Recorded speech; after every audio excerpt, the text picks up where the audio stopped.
سال کے 12 اور بعد ان 12 مہینے حرمت والے ہیں، ان حرمت میں ایک مہینہ والا مہینہ۔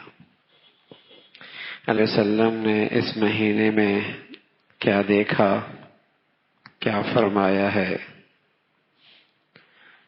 تو صحیح سند کے ساتھ جو اللہ کے نبی سے بات ثابت ہے وہ یہ ہے کہ جب یہ مہینے کی آغاز اور ابتدا ہوتی تو آپ دعا فرماتے، اللہم بارک لنا فی رجب و شعبان و بلغنا رمضان۔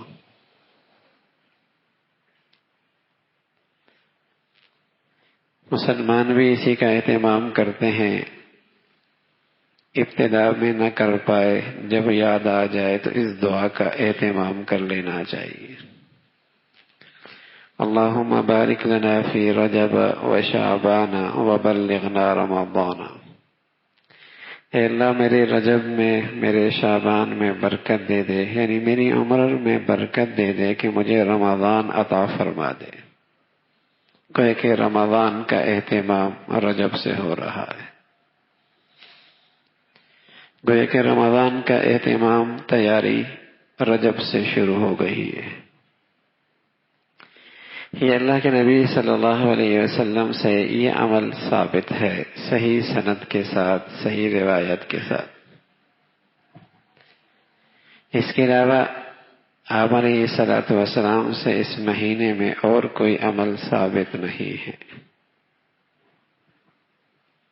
کہ آپ نے کسی رات میں کچھ کیا ہو، کوئی روزہ رکھا ہو، کچھ میٹھا پکایا ہو، کوئی شیرینی تقسیم کی ہو۔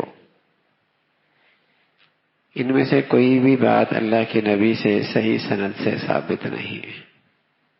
اور میرے عزیزو، کوئی بات دین کی ثابت نہ ہو، نبی سے ثابت نہ ہو، اور اسے دین سمجھ کے، ثواب سمجھ کے کر لیا جائے تو یہ دین میں خود ساختہ اضافہ کہلاتا ہے، اللہ کے نبی کو بڑا سخت ناپسند ہے، اللہ کے نبی کو بڑی سخت ناپسند ہے۔ حضور علیہ الصلوۃ والسلام کے ساتھیوں کو آپ کی صحبت کی برکت سے دین کا یہی ذوق نصیب ہوا تھا، تو عمر رضی اللہ تعالیٰ عنہ 27ویں رجب کو باہر نکلتے اور ایک ایک آدمی سے پوچھتے روزہ تو نہیں ہے، اور پھر اسے اپنے سامنے کھلاتے پلاتے تاکہ سبق دیتے کہ کوئی چیز ایسی نہ ہو جو اس میں دین میں اضافے کا سبب بن سکے۔ اللہ کے نبی نے نہیں کیا، کوئی شخص اس کو تجویز کرے تو اللہ کے نبی کا دل بڑا دکھتا ہے۔ یہ دین میں وہ اضافہ ہے جسے اللہ کے نبی کبھی پسند نہیں فرماتے۔ یہ سوچ ساختہ اضافہ ہے۔ ہمارے بعض بھائی بیچارے ناواقفیت سے عناد نہیں ہوتا، ناواقف ہوتے ہیں اور انہیں صحیح بات کا اندازہ نہیں ہوتا، تو اس قسم کی چیزوں کا وہ اہتمام شروع کر دیتے ہیں کہ اس دن روزہ رکھنا ہے، کنڈوں کے نام پر کچھ میٹھا پکانا ہے، تقسیم کرنا ہے، جس کی کوئی حقیقت نہیں ہے۔